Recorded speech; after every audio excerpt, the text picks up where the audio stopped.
Hi. In this video, I'd like to explain the function of the so-called secondary dominant. Let's start with the definition.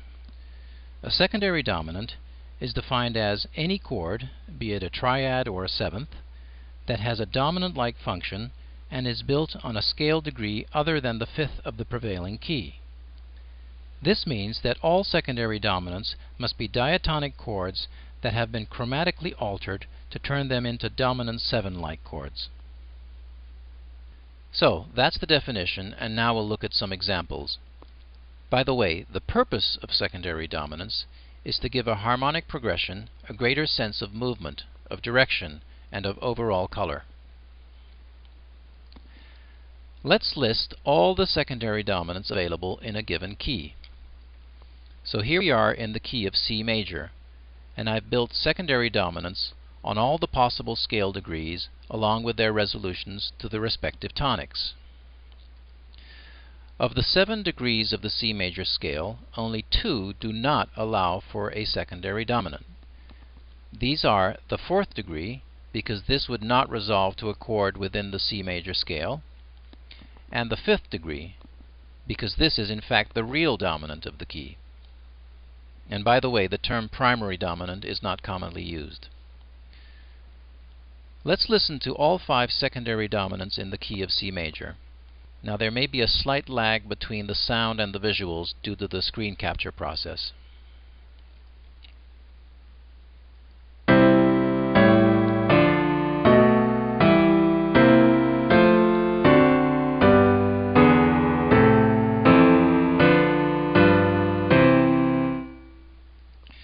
Notice how each secondary dominant gives a sense of momentary modulation. This is also known as tonicization, which means that the chord to which the secondary dominant resolves appears to be a new tonic. Now let's look at some secondary dominants in a musical context.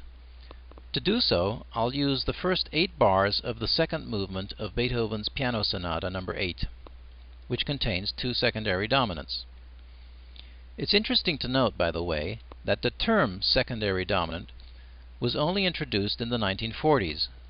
So in Beethoven's time, around 1800, this harmonic device was thought of as a modulation, albeit transient.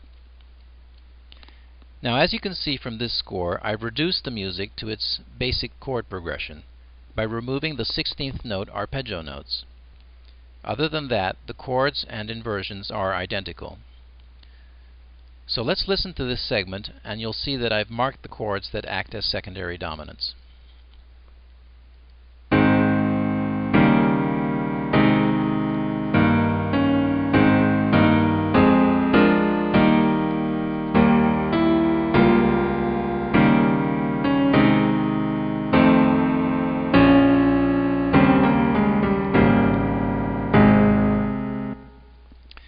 Now let's look for dominant-like chords and determine if they are dominants or secondary dominants. To help me with this analysis, I'm using Harmony Builder, which will assign a different color to the root, 3rd, 5th, or 7th of each chord. And I can also read the function and inversion of each chord down here in the nomenclature panel. So let's move through the score. Right here, I have a dominant chord in 3rd inversion, as we can see from the nomenclature panel, so this is not a secondary dominant.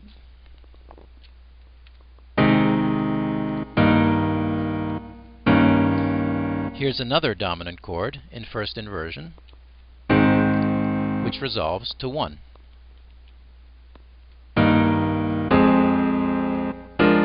Now here we get a 7th chord which has no Roman numeral and chord symbol in the nomenclature panel. This means this chord is not in the key of A flat major. We can find out what key this chord belongs to by using the key menu in the nomenclature panel, and we can see that it belongs to both E flat major and E flat minor. By selecting one of these keys, we can see that it's a B flat 7 chord in 2nd inversion. Now, to be sure that it is actually a secondary dominant chord, we must check that it is in fact a chromatically altered diatonic chord. Since B flat is the second degree of the A flat major scale, we can deduce that B flat 7 was chromatically derived from B flat minor 7.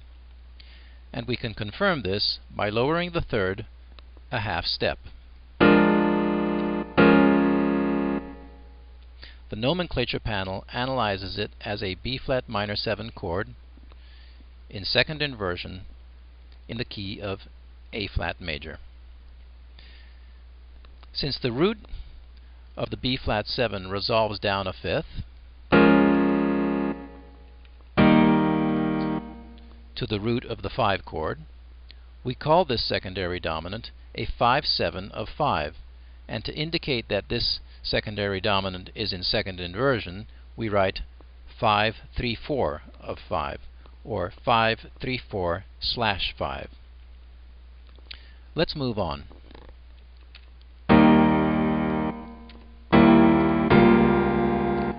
Here we have a leading tone 7th chord found on the 7th degree of the A flat major scale, so this is not a chromatically altered chord. Next is a dominant chord, which resolves to 1 in first inversion. Here we have another 7th chord outside the key of A flat, as we can see from the nomenclature panel. Note that I have added a fifth in order to analyze the chord. I can see that this chord belongs to the keys of B flat major and B flat minor, and by selecting B flat minor, I can see that it's a dominant 7th of B flat minor. Furthermore, by lowering the third, I can see that it can be derived from a 6th degree minor 7th chord, so this F7 qualifies as a secondary dominant. Furthermore, it resolves down a fifth to the B flat minor chord,